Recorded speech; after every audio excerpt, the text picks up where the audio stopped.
Welcome to Beyond Neutral. I'm your host, Paula Reed. I think of the journey of life as a road that we're driving down.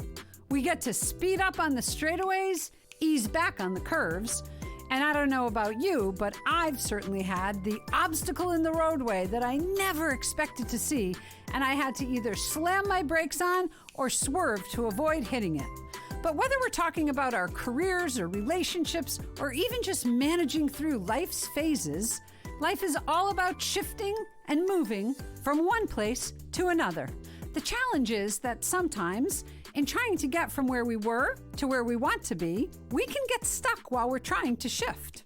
And we land in what I call the neutral space, where we're applying old ways of thinking to new situations.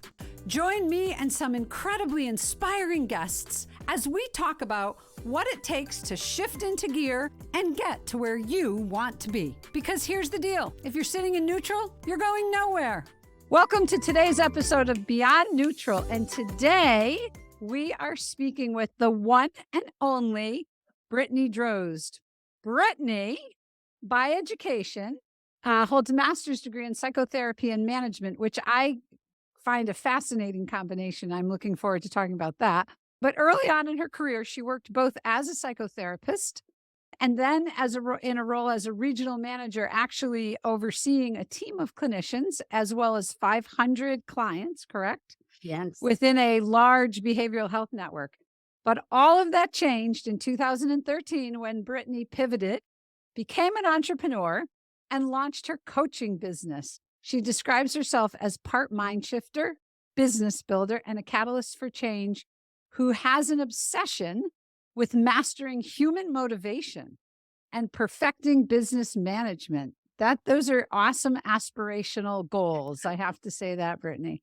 In addition to all that, Brittany is a mom of 2 young girls, and she's an avid kite surfer, which means she's got awesome arms. Because I'm always amazed at that when I see kite surfers. So welcome to Beyond Neutral, Brittany. Oh, thanks for having me, Paula. It is seriously an honor to be here, and I always love talking with you. So Brittany and I have talked for a while because, in full disclosure, Brittany was my coach. And so some people may be shocked by that coaches have coaches, but every good coach has a coach because we support and appreciate and completely believe in the process, right? It's like doctors having doctors. You don't give yourself a colonoscopy, do you? Don't recommend it. No. Don't recommend it. Yeah, same concept. Exactly. Same concept. So, Brittany, you've had a really interesting journey, right? From psychotherapist into being an entrepreneur and a coach. Tell me a little bit about that. Yeah, well, I come from a lineage of entrepreneurs, so it wasn't a foreign concept. I think that's really important to talk about. I've had clients who just never even entertained this idea. But for me, I saw my dad, creating and doing his thing. And then as I got older, I got more aware of my grandfather was doing the same thing too. And so it was what I thought was like a natural progression for me to learn as much as I could in my 20s, branch out and see, instead of somebody else profiting off of my knowledge and my sweat equity, my hard work, I wanted to take that and harness that for myself and see what I could create. That's awesome. So I'm interested in the combination of psychotherapy and management. Yeah. And I have to say that having, done both, as well as coached both, and that I completely get the connection, but I would love to hear from your perspective how those things tie in now versus how you thought they might tie in. So I am a total student for life. I think everybody should know that first and foremost. Like if I could find a way to just get paid to just be a student, I might just Oh my God, yeah. Right? Like we don't talk about, I think we send each other resources all the time. Oh yeah. I can't get enough. I can't read enough. Yeah. Yeah. So, adopting that growth mindset and then always kind of coming from the angle of being a student or being someone who's there to learn has definitely helped me and supported my growth. I'm not, I was about to say I'm not afraid to make mistakes. I will do it anyway. It's not like I enjoy it. Not like I like failing. Right. I know it's part of my path and part of my journey. And each time that I have made a misstep or something didn't work out the way I thought it would, it's always led to like the next big success. So I stay in that role. So what that means is I knew from a young age I wanted to work with people in this really intimate and I would say privileged space of being with people where there's a container of kind of psychological safety and people opening up and being vulnerable. And I just love being in that space with people where they're exploring the depths of their own potential, their own narrative, their own story. So naturally, I thought this is psychology. I'm so curious about what drives people, motivates them, how people respond to incentives and all this. And so that to me is just like human behavior. I'm just so curious, right? Cannot stop learning about it. And naturally, I feel like that evolved into management as well, because that's how we see it in the workplace, but they're really like one of Sure. us. So I always had this like knack for psychology, loved studying it. So it was natural to go get that the psychotherapy education, but there was like this dual enrollment opportunity to also study management. And so I was learning program development, policy, like all this macroeconomic stuff to see how it all kind of comes together. Because I wanted to work on the psychology of humans, but we're all part of a bigger system. And so I Absolutely. thought it was really important to understand the motivations and incentive structures and whatnot, the macroeconomics of this bigger system, because it influences and informs our individual behavior as well. So I Absolutely. thought if I could understand those two things and how they work together, and I could understand the different levers that you can pull in either direction, I could really stand to make a better impact.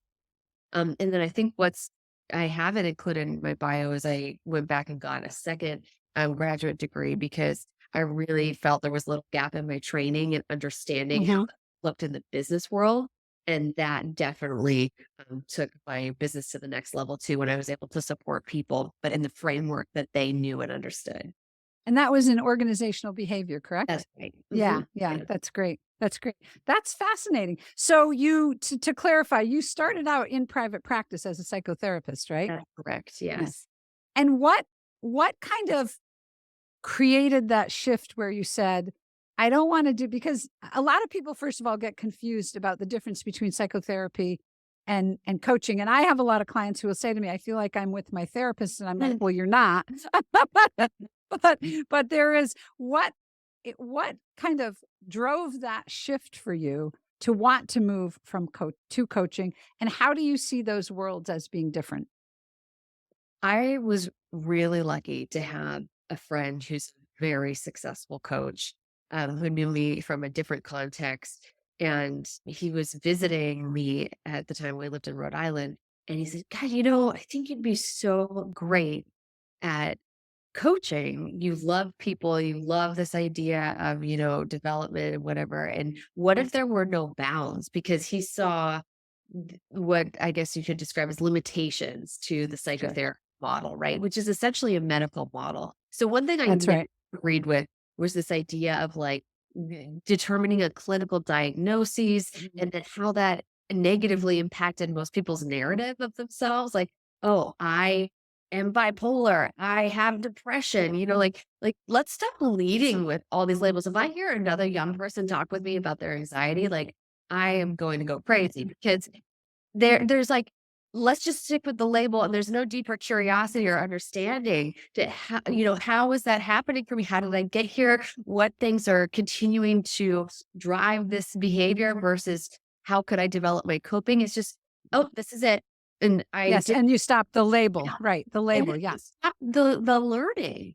right. Really, you stop that the growth and development, it like becomes the new story. And so it's like that. I really don't want that for my clients. So I always stayed out of insurance because that required the A diagnosis. diagnosis. So I was like, I'm not doing that. And then it was also from a business standpoint more lucrative, which worked out. But I noticed I was social scientist, right? So I was measuring in detail who I was working with, how I was working with them, the tools, structures, frameworks, and what the results were. And it became really clear that there was this profile of person that I loved working with, that seemed to really enjoy working with me, and I did my absolute best work with, and they got the best results. And that was an entrepreneur. And what I found about working with them were that the tools conversations we had, changes we implemented, not only benefited them, their business, but also their personal relationships too. So I said, I can help you develop this employee, get rid of those frustrations, and make your marriage better too. It's so true, Brittany. You know, it's funny. I have found that so often people will say to me, well, are you a life coach? Are you a career coach? I'm like, how is your life and your career and your health? How are those things separate, right? They all connect together. And I tell clients all the time, if you make one positive change in one part of your life, the odds of it impacting all other parts of your life are probably 99%, right? Because we're not separate beings from one place to the other. We like to think we are, but we never are. That's right. Ever. And I talk with people when they're like, oh, I'm looking for a coach, whatever. I say, well, if this person isn't willing to discuss the whole you, if they don't, or if they can't manage that, you need to find somebody else because these things aren't separate. What's happening for you at home informs how you show up at work and vice versa. So you need to be able to manage, that needs to be able to be managed and discussed, but also how you manage you also influences how you manage them. So when people come to me, they want me to sell them a solution for their team, their business, like culture development, like all these things. But so, I sell them what they want, but I give them what they need by saying, okay, first we're going to talk about how you manage you. Right. Right. It makes the whole thing. Yes, the CEO of you. You are the CEO of you. Where do you want to develop, right?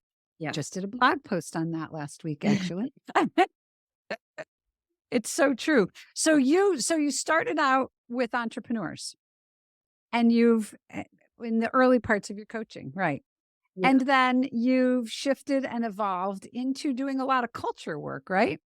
Yeah. So what that evolution looked like was it became clear to me, I wanted to work with business owners. They're so dynamic. There's so many things at play, and I could stand to make this like multi-pronged impact, right? Which is really valuable. So I focused on that. I focused on shifting my messaging and who I was connecting with to bring in more clients like that. And then the people that I worked with, the size of their business has grown over time. Sure. So, and that's been an evolution where I have enjoyed working with teams so much as part of this process that naturally I was attracting businesses that I could bring that value to. So people who had people in their organization became a larger and larger organization. But a larger organization means different things to different people. So I have people I work with that have a 40-person team, a 70-person team, a 300-person team, like around there. I am not in the big space of like thousands plus in an organization. I find that gets a little bureaucratic for me, that the ability to make change quickly gets stifled there. And so this is the sweet spot for me for now. So I'm excited about one great story that you have about talking about shifting gears, about how you became interested in culture very early on in your career, right? That didn't turn out so well, but it seems like you've turned it around. It's turning out great now. Tell us a little bit about that. Yeah. And so I guess, to fully answer your last question, culture to me is tied into people. Culture is how we do things around here. And that's greatly, influenced by the people you have in the organization, the stories that they believe, the information they're taking in by noticing how others behave. And so that leads me to the story, right? Of maybe being, ahead of where I actually was skill wise as a manager. But noticing that this organization I worked for, when I worked for the Department of Health, they're doing managing clinicians and a lot of clients in the community who needed a lot of care. Um, it it became clear that while I was in the manager's good favor at first, as I became a squeakier wheel in sharing problems that I saw in the team, the lack of transparency and equality across people in the organization. And then once it came to the differences in treatments of clients, I said, enough. Like that is where I had a huge problem because at the end of the day, like I'm a human. And if we are signing up, we have like an ethical responsibility to treat people and give them the best care that we can. And in fact, there are a tremendous amount of standards you have to follow, especially when you work for the state, to ensure that. And so I started talking to the quality assurance people, started, raising some red flags, and my boss did not like that one bit. But the internal conversation I was having with her is like, look at what you're asking people to do. You're asking people to do more and more work. You're taking away their resources. Some of that was outside of her control. That was budgetary restraints and all the things we hear about, in the public sector. But what was underneath it was this incredibly toxic, manipulative leadership strategy that, well, at first I was not victim to. I quickly fell out of her good favor, and I think she became incredibly threatened by me. I secretly wish that they hear these podcasts. I mean, being well over 10 years past this, I'm really grateful that they decided to fire me. They pushed me out of this organization. It went all the way to like HR, big interventions, the board, like crazy level of escalation, to the point where they found a place where I was responsible for a certain person's chart. I was responsible for 500 charts, and there was a missing signature on someone's chart somewhere. And they decided to take that and say it was a reason to, put me on notice or whatever. But ultimately, it was because you were trying to make change. Oh, yeah. Trying to make change. Yeah. So I was helping teams that weren't getting what they needed. I had to work holidays. I came in, I started petitions. I was collecting signatures. I mean, I wouldn't look at it like, was I being insubordinate, which is what also made it onto my notice to be fired. I don't know, but I'm certainly more tactful today than I was 10 years ago. We'll say that. I learned a lot. But what I had going for me was this theoretical idea, being fresh out of grad school, of how things should be, and knowing that this was wrong, and being naive enough to think that the systems that should support me, like quality assurance and HR, would support me. And so I went to those places, and boy, did I get screwed. But 10 years out, I am so grateful, because I have literally shaped my own company, built out structures and tools, and now serve organizations to ensure that nobody has to have the experience that I had. That's fantastic. That is fantastic. So you were basically a whistleblower, is what I would call you early on in your career, right? That's right. I was a whistleblower. You were a whistleblower. But that event basically gave you what you needed in order to be where you are today, right? That's right. That's excellent. That's excellent. So talk to me a little bit about some of the culture work you're doing, because I think you just had a really, really awesome experience with a client in terms of a culture project that you've undertaken. Tell us a little bit about that. Yeah. So I am working with this fantastic organization, and they have us in person doing lots of offsites. So what does that look like? A day long, or it's actually like a day and a half long place where we meet, we pick the location, we have a wonderful dinner together, and we work through the really hard stuff. And so it's a series of, us creating a safe space. It's creating the prompts for people to speak their truth, to speak their challenges, to ask for support where they need it, where they don't feel like they can, and show up in other ways. And then we provide support in between the offsites via coaching one-on-one for them to work through, what does implementation of this look like, right? So we identify, how would we like this to be different? And then, how do we get there? Basically, and then I help them step by step to initiate those changes, figure out what do we need on board, who are the stakeholders, who can I lean on, and how does change actually look different in a way that feels successful for all of us? So these are really big conversations that I think people are interested in having, but it's really hard to make the space. I hear that I'd love to do this work, but we don't have the time. If you don't have the time, then you need it more than anyone. That's interesting. I was going to ask you, what do you think the biggest challenge is? Because there's all kinds of organizations, I certainly talk to them, who recognize, we need to make this culture shift. But what is the biggest challenge between getting them to say, yes, we need to do this, to actually understanding what that means and taking that step to do it? What's the hardest part of that? Sometimes it's really illustrating the pain point. Like, here's here's what will happen if you don't change a thing.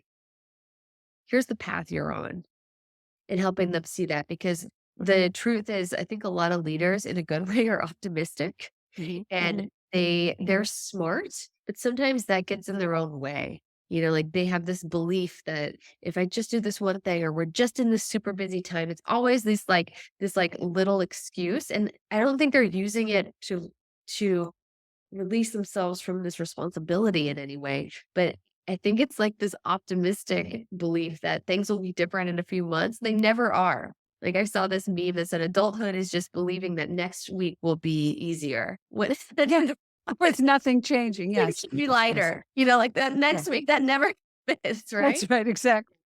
So, if you find yourself in this, like, gosh, I know things need to be different, but you only can find the time to put together like kind of a piecemeal approach, like, oh, we'll just like add a town hall meeting. We'll do an extra, like an internal newsletter or whatever. It's like, that's cute, but that's like not going to get you where you're really trying to get to. It will take a transformational engagement to get there. And so Absolutely. half of that work happens in the commitment you and your team make to doing the work. It's like anything, right? I mean, it's not any different in an organizational structure than it is in your own life, right? I always use for people the example of, hiring a trainer, right? How many people say, oh, I'm going to get in better shape. So there's these exercise programs. I'm going to start doing these classes, and you kind of do them, but it's the first thing that goes, right? It's the first thing when you just get, versus hiring somebody for intervention, who you go to, who you work with, and then you have transformational change. Organizations are just a culmination of people, and absolutely they fall to the same, I don't know what you call it, derailers as we do as individuals. Yeah. That's right. That's fascinating. So what is the benefit? What have you seen? You launched this program, you have a client. What are you seeing as the benefit of that? What's the return?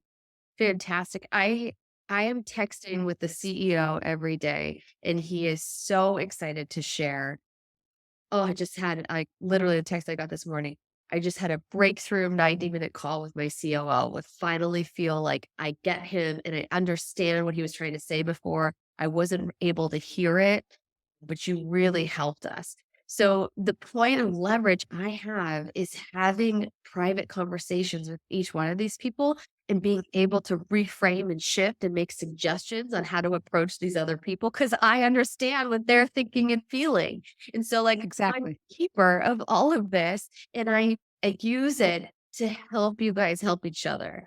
And it's so fantastic to get those text messages. But I know it's also happening without the validation of it too. Like, my partner and I really track what we're seeing and what we feel during the offsite. As just the energy in the room, the way people are working together, whatever. And the shift we've seen from, I guess, just over 2 months now has been remarkable. It's really, really wild. I wasn't expecting it to happen this fast. I was hoping by In terms of the energy that people are bringing to the process. That's right. That is amazing. Yeah. Yeah. And just, it's actually in a different way than most people would expect. The level of vulnerability and willingness to play full out in this less than comfortable, less than certain project or engagement. Like, this is not like, let's build a new arm of service. Like, let's build a new offering. Like, that's their comfort zone. They're great at Right. this idea of coming together and sharing. One prompt we use is, what's something you respect about the other person, and also share what would make you trust them more. And this ended up being a 2.5-hour exercise because of what came up and came through for people. That was so helpful. But also, then after that, we went into a working session where they worked on a real business problem. And the way that they came together, the way that they offered support, the questions that they asked were so much more reflective of partnership, giving people the benefit of the doubt, feeling really aligned. And what they were able to create in 90 minutes was wild. I mean, just like really, really fantastic. Removing the roadblocks. Right? Oh, that's awesome. That's excellent. Yeah. Excellent. Well, I can see your energy. and how, and I know you bring that to the engagement. So I'm certain that that helps the process as well. So you are an adventurer. So I'm not surprised that you're willing to just get in there and drive this process for people, because you are an adventurer. Tell us a little bit about this. One blows me away. Okay, we're shifting gears here about, who Brittany is, all right, and how courageous she is, because it takes courage to do what you've done with this organization. It took even more courage to drive across the country in a Winnebago with 2 children under 5, right? Yes. Is that right? Yeah. Tell us about that. Yeah, and I stayed married at the end. And you stayed married, and you ended up with both kids. You started with 2 kids. Yeah. You didn't drop any of them off along the way. So that was big too. Yeah. So we were part of this, like, I would say the trend of like COVID, van life, moving, changing it up. In fairness, my husband works in medicine, so he had it really hard for, that first year. We were ready for a change. And for several reasons, moving out west made sense for our family. And that, I would say, was my big drive, was to move out here to Santa Barbara. And my husband said, okay, well, but let's do it in a Winnebago. Like, let's drive across. Let's have a road trip. The heck with the moving van. The heck with the plane. We're going to do it as hard. We're going to make it as hard as we can. We're going to pack up a Winnebago. Yeah. Never mind, like, sell your house, have the moving van, have it break down, go back to New Jersey, ship 2 cars. Like, it was a lot, you guys. So I need to use that as part of like my my resume. Like, hey, I did this and survived it, so I can survive. There you go. Exactly. And you made it to Santa Barbara. It is not without its challenges. Like, yes, my 2-year-old at the time decided to stop napping the day we got in the RV. So that really pushed my patience. But I tell people all the time, like, I was in a really hard conversation with the CEO the other day. He was really pushing me, like borderline threatening. And I could just sit with that and hold that, because I've had a kid scream in my face. Like, I've had no sleep for weeks and still had to show up with loving kindness. Like, bring it on, buddy. I've got You said, bring it on. I drove cross country with a 2-year-old. I can do anything, right? That's right. And my That's husband has excellent. a lot of ideas. So yeah. That's excellent. Yeah. I feel like, especially in this privileged seat of being a coach, I have a huge responsibility to practice what I preach. Absolutely. If I'm not doing things that make me uncomfortable, if I'm not pushing the envelope in my own growth in a way that's like meaningful for me, I have no business asking anybody to do the same, because I have no idea what that would feel like. I am constantly trying to make myself uncomfortable. I just got off a call with a coach I'm considering hiring for a really uncomfortable amount of money. But how could I go out there and do that same thing if I'm not practicing it myself? Absolutely. Got to have a coach. You got to be pushing yourself at all times. And by the way, that's such a great lesson for leadership in general. I asked a client once, how would it feel to be led by you? What would that feel like to be led by you? How would you like the way that you lead? How would you feel about being spoken to that way? How would you feel about being directed the way that you're directed? Would you sign up again? And It's a really interesting question, but it's to that point. Exactly. Well, key question. First of all, when you traveled East Coast to West Coast, or when you travel to someplace you haven't been in general, do you plug in this destination on GPS and then just let it go and you just follow it? Or do you look ahead and get an overview of the map? Okay, so that's a great question. And on the road trip, we kind of had like a loose idea of states we wanted to visit, cities we wanted to see.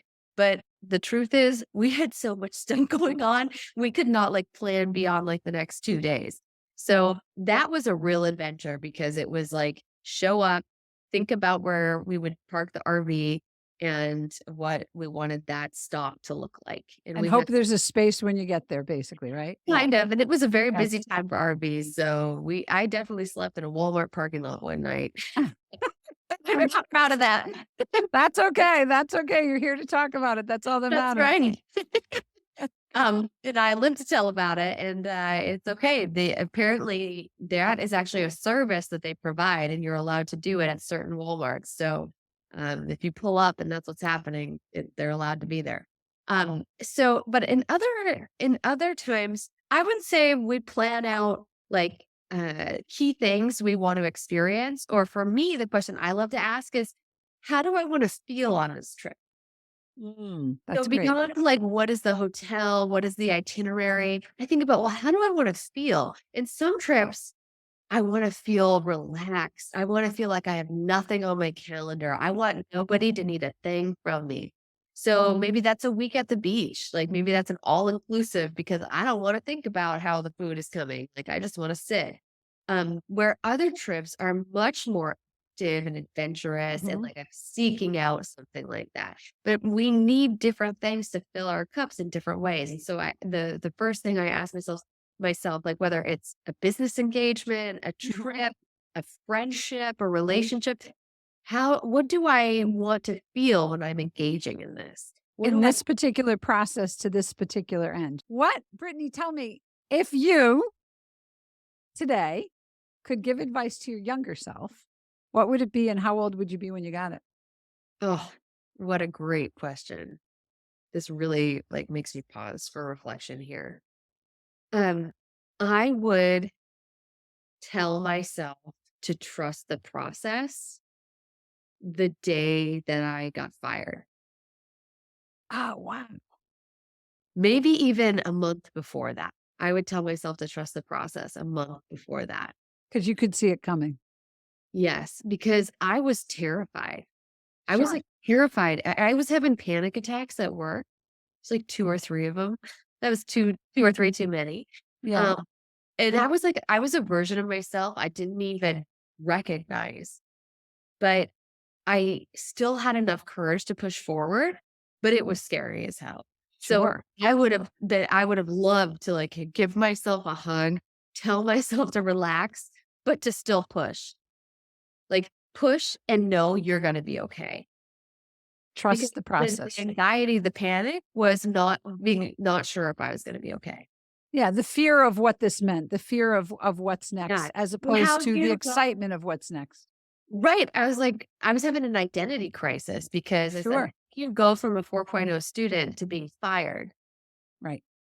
You know, it was a lot. But I'm so grateful for the journey because it's informed how I coach, how I lead, and who I'm encouraging my kids to become. And hopefully everybody that I have the privilege of interacting with, I hope that's the message they're seeing too, to be brave, to be courageous, to push the envelope, to do the thing that's uncomfortable because it's always worth it.